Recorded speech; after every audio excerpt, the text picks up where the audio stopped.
CC tech Nishant YouTube channel की तरफ से आप सभी लोगों को एक बार फिर से बहुत बहुत स्वागत है एक नए वीडियो में। तो दोस्तों, आज हम जो जानकारी लेकर के आए हैं आप सभी लोगों के लिए बहुत ही इम्पोर्टेंट जानकारी है। मैं आपको बता दूं, आपको पता होगा, अगर आप हमारे चैनल से लगातार जुड़े हुए हैं, आप हमारी वीडियो को लगातार देख रहे हैं अगर, तो आपको पता होगा ये वीडियो मैं इससे पहले भी एक आपको दे चुका हूँ। लेकिन अगर मैं कुछ समय पहले दे चुका हूं, लगभग में एक साल होने जा रहा है, करीब 9-10 महीने होने जा रहे हैं। तो उस समय जो हमारे चैनल से जुड़े हुए लोग नहीं थे, तो आज हम फिर से एक वीडियो आप सभी लोगों के लिए लेकर के आया हूं। इस वीडियो में आप सभी लोगों को मैं जो बताने जा रहा हूं बहुत ही इंपॉर्टेंट जानकारी है, तो सभी लोग वीडियो पर बने रहेगा लास्ट तक। आप सभी लोगों को इतना ध्यान रखना है कि वीडियो को कहीं भी स्किप नहीं करना है। बहुत ही इंपॉर्टेंट जानकारी और आपके मतलब की जानकारी, आपके हित की जानकारी है। इसमें आपका फ़ायदा है, नुकसान नहीं है।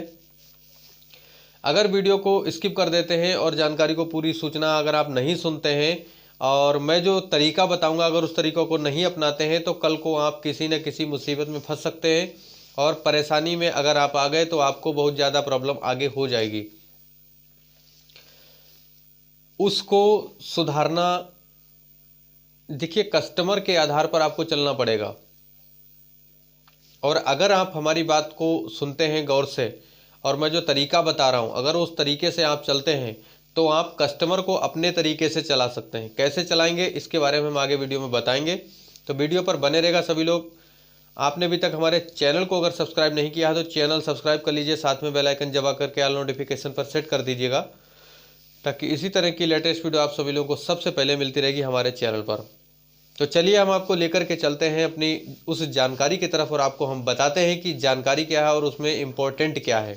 तो सबसे पहले आप सभी लोगों को मैंने जो जानकारी देने के लिए यहाँ पर ये वीडियो बनाया है, ये समझ लीजिए। यहाँ पर आप देख सकते हैं किस प्रकार से लिखा हुआ है, आधार एईपीएस के माध्यम से रुपया निकालने से पहले ध्यान दें। क्या क्या चीज़ों का ध्यान देना पड़ेगा?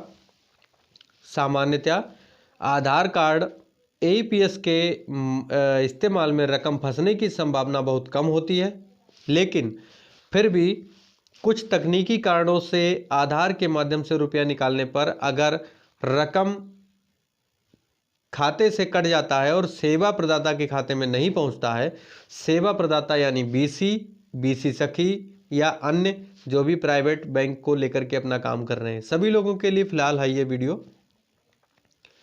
तो वह रकम ग्राहक के खाते में 72 घंटे में वापस हो जाता है, लेकिन कभी कभी 72 घंटे से भी अधिक समय लग जाता है। इसके लिए सेवा प्रदाता की जिम्मेदारी किसी प्रकार की कोई नहीं होगी, यानी सेवा प्रदाता पीसी या बीसी सखी की किसी प्रकार की कोई जिम्मेदारी नहीं होती है। ठीक है। रकम कटने की दशा में पासबुक का फोटोकॉपी, ट्रांजैक्शन आईडी को लेकर के अपने बैंक मैनेजर से शिकायत ग्राहक को खुद करना होगा। अब मैं एक चीज़ और बता दूं, ग्राहक को आप ट्रांजैक्शन आईडी लिख करके ज़रूर देंगे। इतना ध्यान रखिएगा, जब भी आपको कोई भी किसी प्रकार की प्रॉब्लम लगे कि ये फेल्ड हो गया है और ट्रांजैक्शन और पैसा कट गया, तो ट्रांजैक्शन आईडी नोट करके ज़रूर रखें और ट्रांजैक्शन आईडी को नोट करके ज़रूर देना है। ठीक है।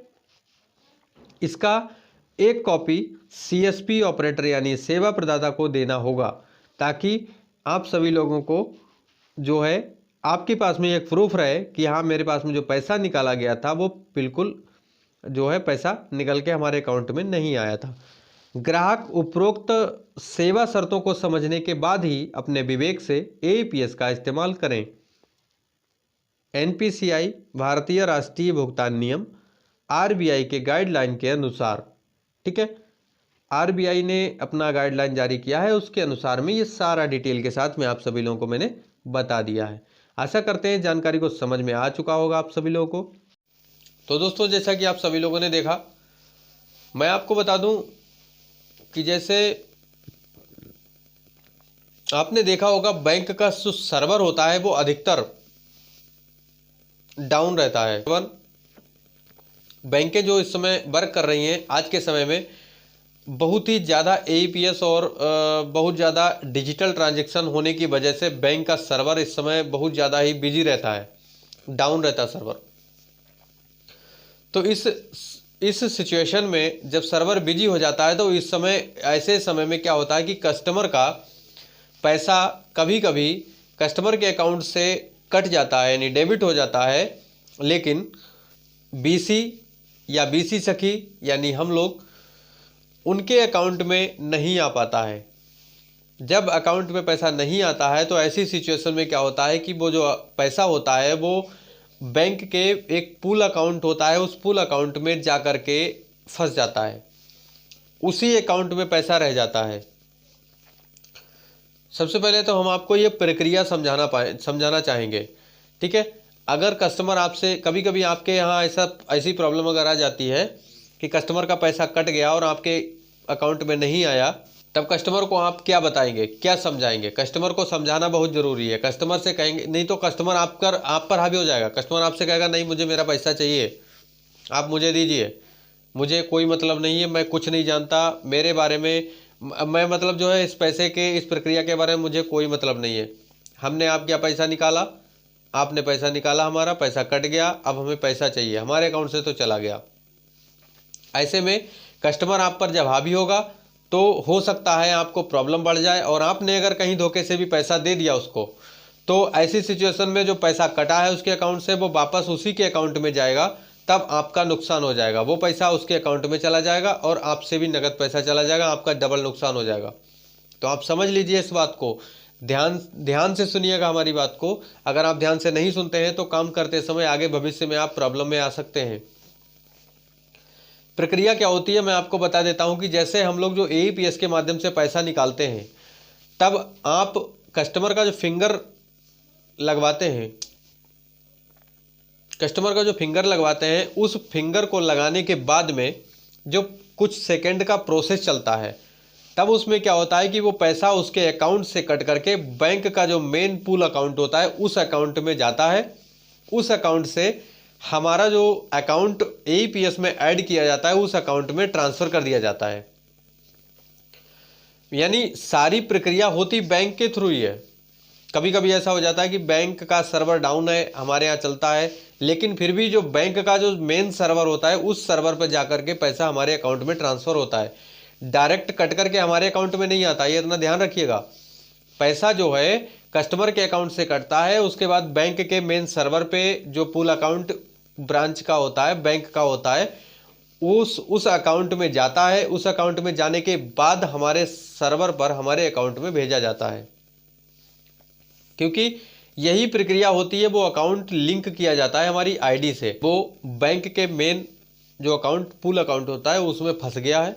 सबसे पहले एक चीज़ और आपको ध्यान देना पड़ेगा कि आपका जो रीज़न लिख करके आया है वो क्या लिख करके आया है। ट्रांजेक्शन फेल्ड लिख करके आया है, सर्वर बिजी लिख करके आया है, या नॉट रिस्पॉन्ड फ्रॉम सर्वर लिख करके आया है, या डिक्लाइन लिख करके आया है, ट्रांजेक्शन एक्सीडेड लिमिट लिख करके आया है। क्या प्रॉब्लम आया है उसके बारे में आपको ध्यान देना पड़ेगा कि इसमें रीज़न क्या लिख करके आया है।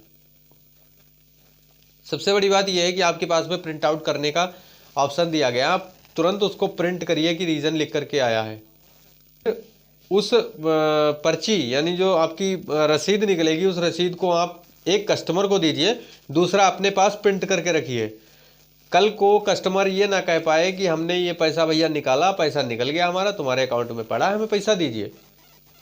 अब मैं आपको बताना चाहूँगा कि ये जो प्रक्रिया मैंने समझाई आपको ये क्या है, और उसके बाद में आपको इस प्रॉब्लम से बचने के लिए करना क्या चाहिए।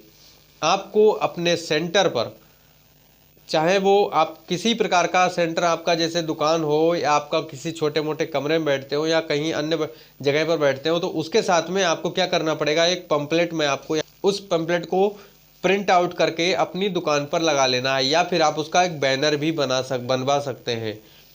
तो दोस्तों जैसे कि आप सभी लोगों ने अभी देखा, मैंने जो आपको बताया है उसका आप चाहे तो बैनर बनवा लीजिए, चाहे आप उसको प्रिंट आउट करा के पेज में अपना सेंटर पर अपने लगा लीजिए। उससे क्या होता है कि आप कस्टमर को बता सकते हैं कि भैया सबसे पहले आप इसको पढ़ लीजिए, उसके बाद में हमारे यहाँ पैसा निकालिए, ताकि आपको किसी प्रकार का कोई संशय, भय या किसी प्रकार की कोई दुविधा ना हो।